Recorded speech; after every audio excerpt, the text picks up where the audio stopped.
All right. Story number 3. Uber received a report of sexual assault almost every 8 minutes for 5 years, according to a report. What? What? Oh, God. Published updated 3 hours ago. So this is a fairly new thing coming out here. Bias distribution is 65% coming from the center. Left is 20%. Right is 15%. So it's not terribly a blind spot, other than not a whole lot of people are reporting on it yet. So my story, I've got everything pulled up by factuality. And Patch is who we're going to go and read from. It says that they lean center and they are very high factuality. So I'm hoping that whatever's going on with this story, we can kind of get to the bottom of it in this. So 79% of the sources are factuality, with 8%, only 8% are coming from independent sources. But let's go ahead and get into the story, see what's going on here. San Francisco, California. About every 8 minutes, the world's most popular rideshare app, Uber, received a report of sexual assault or misconduct in the United States over the course of 5 years, according to an investigation conducted by the New York Times. Between 2017 and 2022, sealed court records demonstrate levels that are far more severe than San Francisco-based company had previously disclosed to the public, the Times reported. According to the Times, the company set aside safety measures in favor of protecting its business model based on contract worker labor force. Uber continued to tout its safety measures. The Uber platform was built with safety in mind, its website currently assures. While the company told the public that Uber is one of the most safest travel options, internally, teams of data scientists and safety experts were scrambling to fix the problem. During that time, the company tested tools that were meant to make trips safer.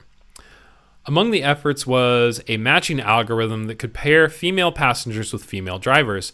Another included mandatory video recording. According to interviews with more than 12 current and former employees, the company did not require its drivers to adopt these programs. It also didn't warn users about what was happening to so many passengers who became victims of assault. Until recently, hundreds of litigation records have been under seal during a large-scale sexual assault case against the company. Between 2017 and 2022, some 400,181 reports of sexual assault and sexual misconduct in Uber rides were reported, court documents reviewed by the Times showed. Holy Christ. Meanwhile, the company had only disclosed about 12,522 accounts of serious sexual assault incidences during the same period.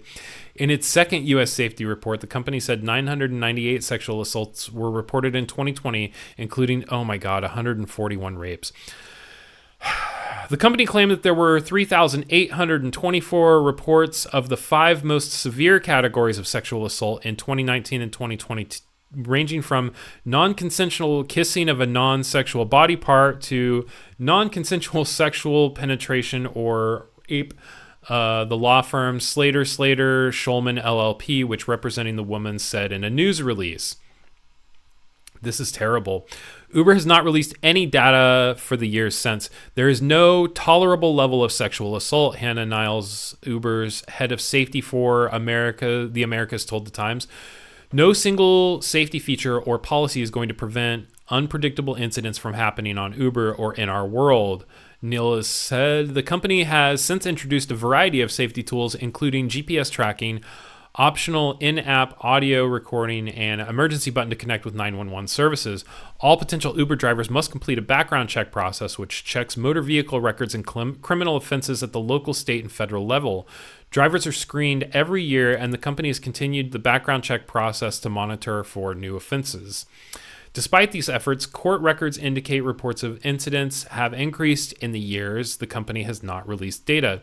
In 2023, company safety features failed to save a woman in Houston who was raped by her driver, the Times reported. In 2023, the woman called Uber at 5:50 a.m. to report she had been raped by her driver.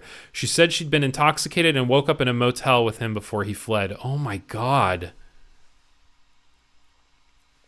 Uber trip data showed that she was picked up at 8:53 p.m. the night before for a 22-minute ride that repeatedly deviated, including stops at a gas station and a Motel 6. Uber sent multiple safety check-ins and a robocall, but she didn't respond, and the trip wasn't ended until 2:01 a.m. The driver, who had 2 prior, sexual misconduct complaints, was immediately barred, and Uber called the 5-hour trip a troubling pattern. Is that what they called it? The incident came 4 years after an Uber driver was convicted of an eerily similar attack in which he drove an intoxicated woman to a North Hollywood hotel, carried her inside, and raped her instead of driving her home. It also came a year after 5 women who say they were kidnapped, sexually assaulted, or otherwise attacked by Uber drivers sued Uber in San Francisco. At the time, a spokeswoman for Uber told Patch, "Sexual assault is a horrific crime, and we take every single report seriously. There is nothing more important than safety, which is why Uber has built new safety features, established survivor-centric policies, and been more transparent about serious incidents." Uber has long defended its business model, which depends on a fleet of independent contractors rather than employees. By not providing benefits, the company can pay gig workers less than it would traditional employees. But this also means that these workers are largely unsupervised and they don't have to follow the same labor rules. Our purpose/goal is not to be the police, according to a 2021 brainstorming document about Uber's global safety standards. Our bar is much lower, and our goal is to protect the company and set the tolerable risk level for our operations. Because all companies care about is profit. Remember that. Companies are greedy. Look, you can read the full sexual report here. So when I do this, when I clip this, the link to this article will be in the video, and the link to the full sexual report will be, a sexual assault report will be in the article as well. So over the last several years, Patch has reported on several sexual assault cases against Uber across the country and in the Golden State. Just last month, a Connecticut man who was working as an Uber driver was arrested on suspicion of sexually assaulting a teenager, according to the Darien Police Department. The arrest stems from an investigation that began on March 15th into a report of a sexual assault involving Edgar Interiano, 33, and a 17-year-old victim, the police said. The man was initially charged on March 28th with second-degree reckless endangerment, procuring liquor for a minor, and storage of a pistol in a motor vehicle. And back in 2020, an Uber driver was arrested on suspicion of sexually assaulting a passenger he drove home from the Tustin police station in 2018. Amir Attia, a 45-year-old Tustin man and Uber driver, was booked on Wednesday of suspicion of digital penetration and sexual battery, according to Santa Ana police. He's being held on a $100,000 bail, according to jail records.